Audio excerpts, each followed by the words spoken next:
네, 여러분 그러면 두 번째 영상 시작하도록 하겠습니다. 집단 발달 두 번째 단계인 작업 단계에 대해서 특징을 말씀드리고 있고요. 이제 불안 고조에 대해서 얘기를 했었는데 이 불안 고조 원인을 좀 살펴봤고 그것이 어떻게 집단원들에게 나타나는지 471쪽 대하상자 9-7에 보시면 집단원들이 그 셀프톡, 마음속으로 올라오는 말들이 있잖아요. 그거를 이렇게 정리를 해놨는데 한번 볼까요? 내 감정을 드러내다가 자제력을 잃으면 어떡하지? 내 약점이 드러나서 다른 사람들에게 웃음거리가 되지는 않을까? 사람들이 나의 과거를 알게 되면 분명히 날 경멸하게 될 거야. 내 얘기만 늘어놓는다고 날 너무 이기적인 사람으로 보지 않을까? 이런 생각들이 내면에서 이렇게 올라오게 되면서 불안을 느끼게 되는 거죠. 그래서 이런 마음 때문에 집단원들이 뭔가 방어적이거나 소극적인 모습을 보일 수가 있는데 이럴 때는 어떤 지금 생각을 하고 있는지 리더가 물어봐줘요. 물어봐서 집단원이 이런 마음을 얘기를 할 수 있죠. 제 감정을 드러내다가 자제력을 잃을까봐 좀 이러면 어떡하지 싶은 생각이 들어요. 이렇게 얘기를 하면 그래서 지금 어떤 감정이 좀 느껴지세요? 이렇게 감정을 좀 물어봐 주는 것도 좋은 개입 방법입니다. 그래서 이런 생각을 하니까 좀 마음이 불안하고 이 목과 가슴 사이에서 좀 이렇게 덜덜덜 떨리는 그런 느낌도 좀 드는 것 같아요. 이렇게 감각을 좀 표현을 할 수도 있고요. 그래서 이런 감정이나 감각을 표현을 하면 오히려 이 불안함에 좀 머무르게 되면서 얘가 좀 사그라들어요. 그래서 이 표현을 하면서 이 불안이 좀 잦아들면서 오히려 자기 얘기를 더 하게 되는 그런 효과가 나타나기도 합니다.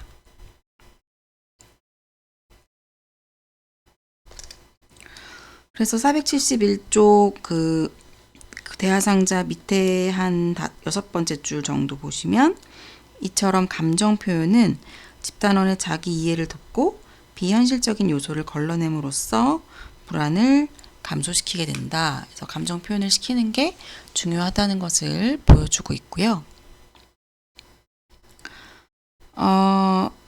그럼 두 번째 저항 표출로 넘어가겠습니다. 두 번째 특징은 저항 표출인데 탐색 단계에서는 좋은 모습만 보이려다 보니 불안이나 저항도 그렇게 두드러지게 나타나지 않을 수 있는데 작업 단계가 오게 되면 저항이나 불만 표출 이런 것들이 더 많이 드러나게 되는 거죠. 교재에 보시면 이 저항이라는 거를 정신분석적 관점에서 어떻게 설명하는지 나와 있는데 471쪽 아래쪽에 보시면 정신분석적 관점에서 저항은 이전에 억압 또는 거부되었던 위협적인 사건의 의식화에 대한 망설임이다. 그러니까 과거에 아직 해결되지 않은 어떤 사건이 다시 올라오게 되는 것에 대해서 망설이느라 어떤 저항적인 행동을 하게 된다라고 써 있습니다. 그래서 이 과거에 해결되지 않은 경험이 떠오르면 개인은 또 불편한 감정을 느끼고 고통을 겪어야 될 수 있기 때문에 스스로가 자기를 보호하기 위한 행동이라고 바라봐야 돼요. 집단 상담자 입장에서 집단원이 저항을 하는 거에 대해서 아니 돈 내고 시간 써서 집단을 하러 왔는데 왜 저렇게 자꾸 저항을 하지?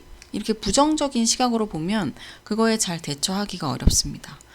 집단원은 용기 내서 이 자리에 왔고 자기의 이야기를 꺼내고 싶은 마음도 있지만 동시에 무의식적으로 자기를 이제 고통스러운 감정에서 보호하고 싶기 때문에 저런 어떤 저항의 모습이 나타나는 거구나 이렇게 이해하고 수용을 해야 이 저항에 리더가 적절하게 반응을 하실 수가 있겠죠. 그래서 이런 그 저항이 이제 마음속에 생기면 그것이 어떻게 나타나느냐 보시면 방어적 행동이라고 되어 있습니다. 그래서 저항감이 들 때 집단원들이 문제 행동이라고도 볼 수 있는 방어적 행동을 보이게 되는데 그 방어적 행동은 주로 어떻게 나타나느냐? 방어기제론 방어기제 배우셨죠? 정신분석 이론할 때 방어기제를 과도하게 사용하거나 자기 개방을 주저하는 이런 모습들이 나타날 수가 있습니다.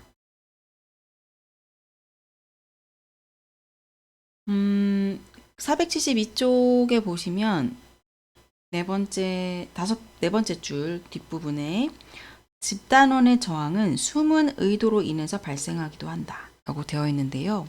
여기서 숨은 의도란 집단원 또는 집단 상담자와의 관계에서 발생한 감정을 표출하지 않고 억압함으로써 나타나는 행동 특성을 말한다. 그 얘기는 뭔가 나의 미해결된 경험을 드러내지 않기 위한 저항도 있지만 집단원이나 집단 리더에게 불편한 감정이 들었어요. 그거를 표현하지 않고 억압하려고. 왜냐면 이걸 표현했다가는 뭐 갈등이 생길 수도 있고 오히려 불편한 상황에 맞닥뜨릴 수 있잖아요. 그래서 이걸 표현하지 않기 위해서는 억압해야 되거든요. 그래서 무의식적으로 그걸 억압하려는 숨은 의도 때문에도 방어적인 행동들이 나타날 수 있습니다. 그래서 이 밑에 글상자 9-17에 보시면 숨은 의도에 관한 사례가 있으니까 한번 지금 읽어보시면 좋겠어요.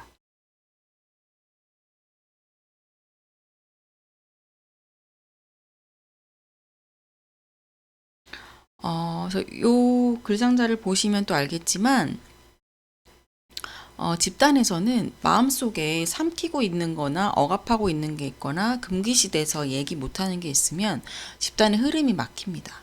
그래서 집단에서는 서로 불편할 수 있고 갈등의 요소가 될 수 있지만 그럼에도 불구하고 이것을 꺼내야 돼요. 꺼내고 이야기 나누고 이런 것들이 필요합니다. 그래서 이 숨은 의도에 관한 사례가 그거에 대한 좋은 예시로 보시면 될 것 같고요. 그래서 그 글상자 밑에 한 6번째 줄, 요 서준이 사례에 대해서 이제 설명이 나와 있는데, 만일 그렇지 않고 집단원이 자신의 솔직한 반응을 억제한다면 집단은 활력을 잃고 공전하게 될 수 있다. 활력을 잃어버리지 않기 위해서는 집단원들이 뭔가 불편한 게 있거나 갈등의 어떤 요소가 있을 때는 그거를 삼키지 않고 표현할 수 있도록 리더가 잘 알아차리고 캐치해서 표현하게끔 권하고 이런 작업들이 중요해지는 거죠. 자, 473쪽으로 넘어가면 이렇게 나와 있어요. 집단 상담자가 집단의 에너지가 집중된 주제를 탐색하거나 그 주제와 관련된 감정을 직접 표현하도록 도울 수 있다면 집단원들의 주저하는 행동은 점차 사라질 수 있다. 그러니까 리더가 어떻게 하냐에 따라서 이런 저항, 숨은 의도 이런 관련된 행동들이 사라질 수 있다라는 건데, 그래서 리더는 어떻게 해야 되느냐?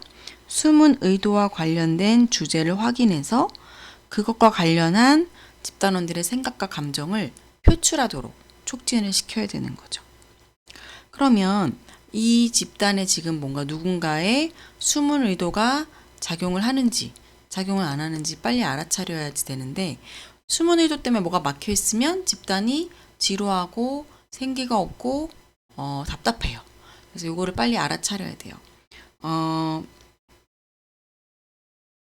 그런 징후가 글상자 9-18에 나와 있습니다. 집단원들에게 현재 숨은 의도가 있을 때 나타나는 징후, 신뢰감이 낮다, 긴장감이 감돈다, 방어적인 태도를 보인다, 모험을 감수하려 들지 않는다, 막연하게 이해되지 않는 느낌이 든다, 집단 진행이 어렵다. 이런 징후가 있으면 지금 뭔가 얘기되지 않은 숨은 의도가 깔려 있구나. 이걸 빨리 알아차리시고 다루셔야 됩니다. 자, 그 밑에 보면 이제 저항을 그럼 어떻게 다루냐, 요 밑에 이제 설명이 나와 있습니다. 저항을 다루는 법. 요 글상자 9-18에서 세 번째 줄 밑에 보시면 집단 상담자가 관찰한 것을 밝히고 그거에 대한 리더의 느낌과 생각을 집단원에게 밝히는 거예요. 여기서도 보시면 집단원도 물론 그래야 되지만 집단 상담자도 진솔한 자신의 느낌과 생각을 밝혀야 집단에서 뭔가 원활하게 작업이 될 수 있다는 걸 알 수 있습니다. 그리고 불일치가 나타났을 때는 이거에 대해서 그냥 넘어가는 게 아니라 단호하지만 돌보는 방식으로 직면을 해야 된다. 이런 내용도 나와 있어요.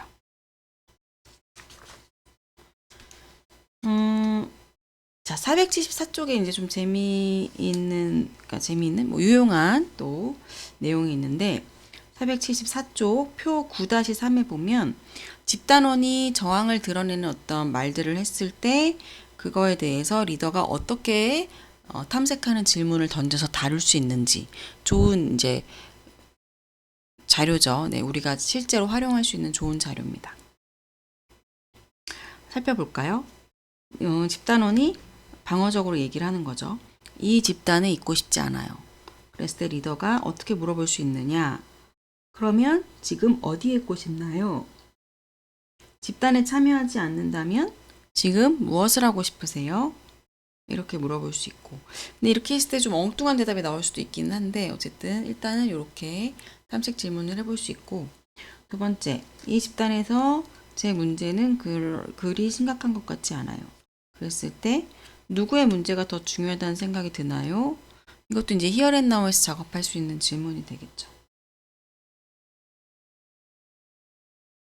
그리고 마음이 너무 불편해서 더 말하고 싶지 않아요. 그것에 대해 더 말하면 어떤 일이 일어날 것 같나요? 집단에서 감정을 표현하기가 너무 힘들어요. 어떤 감정을 표현하기가 불편한가요? 아버지에게 무슨 말을 해야 할지 모르겠어요. 만일 당신이 아버지라면 무슨 말을 하고 싶으실까요? 이제 저는 여기 있는 사람들의 주목을 받고 싶지 않아요. 여기 이제 두 번째 거 보시면 좀 세죠? 히어 앤 나우 작업인데, 주목을 피하고 싶은 집단원에게 가서 난 더는 당신의 주목을 받고 싶지 않아요. 왜냐하면 뭐뭐뭐뭐이기 때문입니다. 라는 말을 해보세요. 이렇게 히어 앤 나우로 좀 세게 개입이 들어갈 수도 있습니다. 이런 작업을 통해서 집단원의 저항을 좀 다루고 낮출 수 있는 그런 부분이 있을 수 있고요.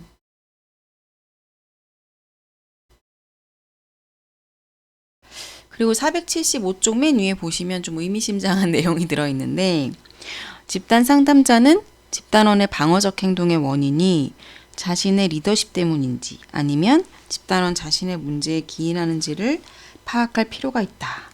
이거 좀 왜 의미심장하냐면, 집단원이 저항을 표출하거나 방어적인 태도를 보였을 때 그걸 무조건 다 집단원 탓으로 돌리면 안 된다는 거예요.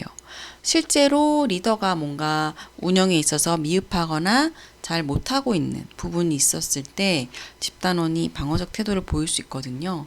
그거는 집단원이 뭔가 자기의 숨은 의도를 숨기고 싶은 게 아니라 진짜로 리더에 대한 불만이 있을 수도 있어서 그런 경우에는 주의를 해야 된다. 그런 뜻이고요. 그 다음에 대화상자 9-8도 중요한 지점에 대해서 예시가 나와 있습니다.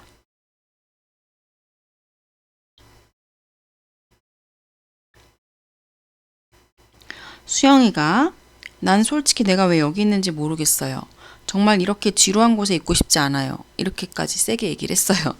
그랬을 때 리더는 여기서 비효과적인 개입을 할 수도 있고 효과적인 개입을 할 수도 있습니다. 비효과적인 개입으로는 저도 여기 있고 싶지 않은 건 마찬가지입니다. 정 여기 있고 싶지 않으시면 그만 나오셔도 됩니다. 이런 얘기를 리더가 한 거예요. 그럼 집단원들이 어떻게 생각하겠어요?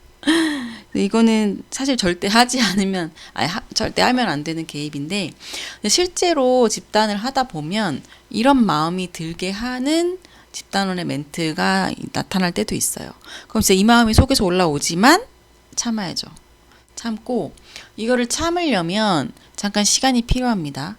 개인 상담에서는 이렇게 시간이 필요할 때 어떻게 할 수 있는 게 마땅히 없고 침묵을 해야 되는데, 집단은 다행히 집단 원인이 있습니다. 그래서 이런 이제 얘기가 나왔을 때 수영님이 이렇게 얘기를 좀 솔직하게 표현해 주셨는데 다른 집단원들은 이 이야기가 좀 어떻게 들리시나요? 이렇게 던져서 다른 집단원들이 이 수영 씨의 얘기에 뭔가 반응을 하는 동안 리더는 그걸 들으면서 동시에 자기 마음도 좀 진정시키고 어떻게 개입해야 될지 좀 인지적으로 생각을 하면서 마음을 좀 다스리고 다잡을 수 있는 그런 시간을 벌 수 있어요.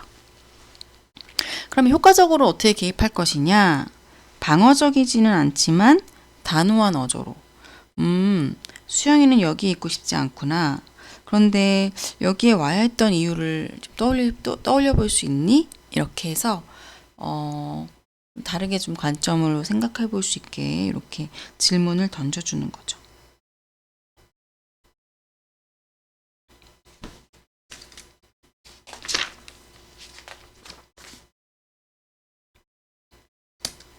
그래서 거의 이제 정에 대한 거 설명을 드렸고 476쪽에 요거 하나만 보고 다음 걸로 넘어갈게요. 476쪽 넘어가면 넷째 줄에 따라서 있습니다. 집단원의 참여가 소극적이라고 해서 이를 단순히 저항이네 라고만 하는 거는 직무 태만이다. 그만큼 리더가 상호작용 촉진이나 이런 거를 원활하게 잘 하지 못했을 가능성이 있다는 거를 생각을 하셔야 된다는 얘기입니다. 그 다음에 갈등 야기로 넘어가도록 하겠습니다. 갈등 야기로 넘어가서 476쪽 중간에 이제 갈등 야기가 나와 있죠. 작업 단계에서는 갈등이 야기된다. 왜 이때 갈등이 야기되는지는 제가 앞에서 이미 설명을 드렸습니다. 솔직한 감정 표현 방법을 시도하고 그리고 자신의 본래 모습을 드러내면서 서로 오해나 갈등이 이제 시작이 되는 건데요. 갈등이라는 거에 대해서 여러분은 좀 어떤 생각을 갖고 계시는지 모르겠는데, 사람들은 갈등을 그냥 무조건 안 좋게 생각을 하는 경우들도 있어요. 하지만, 갈등은 좀 불가피하다고 볼 수도 있고, 건설적인 용도로 활용을 할 수도 있습니다. 그래서 글상자 9-19에 보시면 건설적인 용도가 나와 있어요. 지금까지 무시되었을 수 있는 중요한 문제에 주의를 기울이게 한다. 힘과 통제에 관한 중요한 문제를 부각시킨다. 긴장을 완화한다. 성찰의 기회를 제공한다. 이런 여러 가지 용도가 있고 마지막에 이게 중요하겠죠. 갈등을 통해서 더 높은 수준의 친근감과 응집력 형성의 원동력을 제공한다. 그래서 갈등을 무조건 나쁘다고 볼 수는 없는데 이 작업 단계에서 갈등이 야기될 때는 집단원의 어떤 방어적인 행동, 적대감, 신뢰감의 부족 이런 것들로 발생을 하게 됩니다.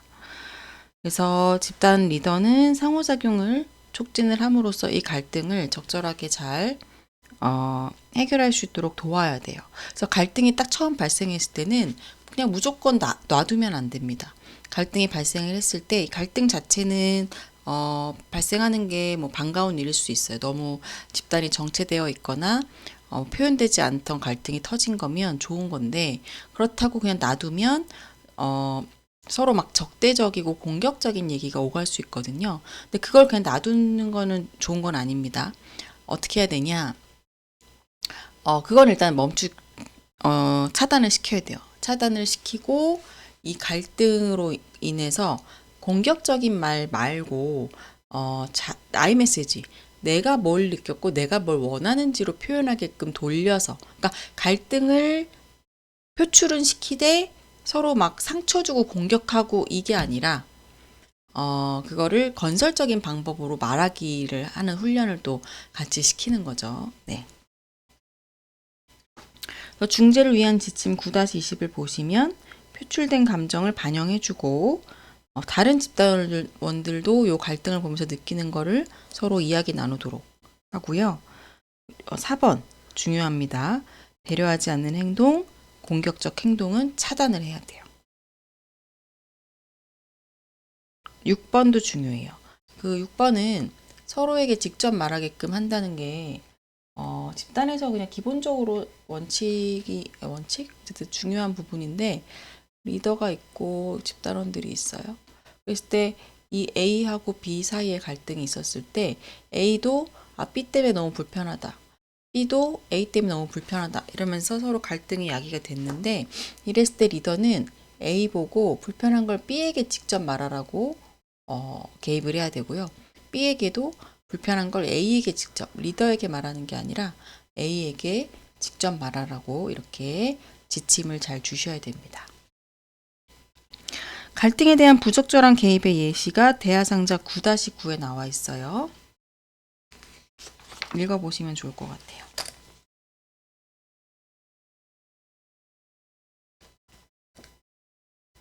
리더가 수아의 말에 동의를 하면서 좀 자기 표현을 잘했으면 좋겠다 이러면서 오히려 이거를 갈등을 다루기보다는 오히려 어떤 집단원들은 좀 더 불편해질 수 있는 그런 방식으로 다뤘기 때문에 좀 부적절하다고 볼 수 있고 9-10에 보시면 적절한 개입 반응의 예시도 나와 있습니다. 한번 읽어보시겠어요?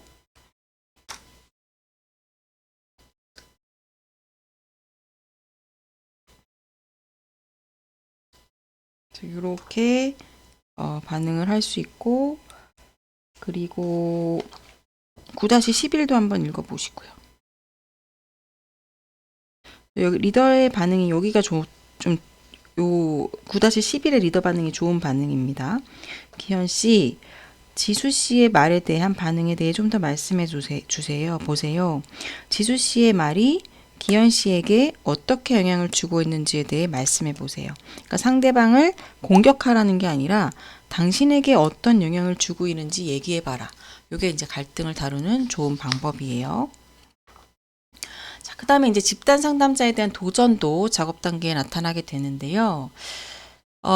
일단 리더의 권위와 능력을 테스트하는 그런 집단원들이 생겨나게 됩니다. 이 이유는 과거에 어린 시절에 부모님이 되게 통제적이거나 부모님과의 관계에서 그 권위적인 그런 부모님 밑에서 자라거나 하면서 힘들었던 이런 경험이 있는 사람들은 리더의 힘에 대해서 불편하거나 테스트하거나 힘겨루게 하고 싶은 이런 반응들이 나타날 수 있고요. 이거는 이제 정신분석적으로 봤을 때는 전이라고 해석을 할 수가 있습니다. 요거에 대해서 리더는 물론 불편할 수 있어요. 불편할 수 있고 저 사람이 나한테 왜 저러지 싶을 수 있는데 아무리 그런 마음이 든다고 하더라도 리더는 방어적으로 반응하시면 안 됩니다.